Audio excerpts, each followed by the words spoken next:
Now, this calls for a maverick investigation.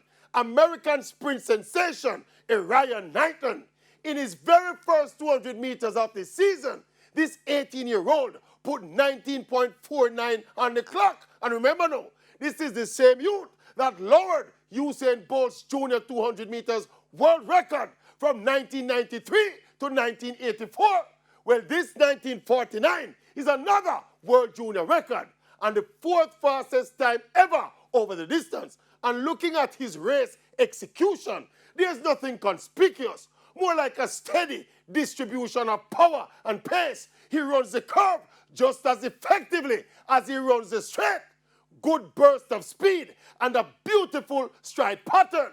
So basically, this youth is running 19.49 and running it effortlessly. We cannot take Ryan Knighton lightly.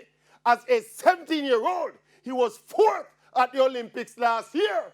And with that experience under his belt, and with this kind of start to the season, all of a sudden, it is not that far-fetched that in this generation, Usain Bolt's 19.19 200 meters world record can be broken because in Jamaican terms, the Bwoy Yah pass.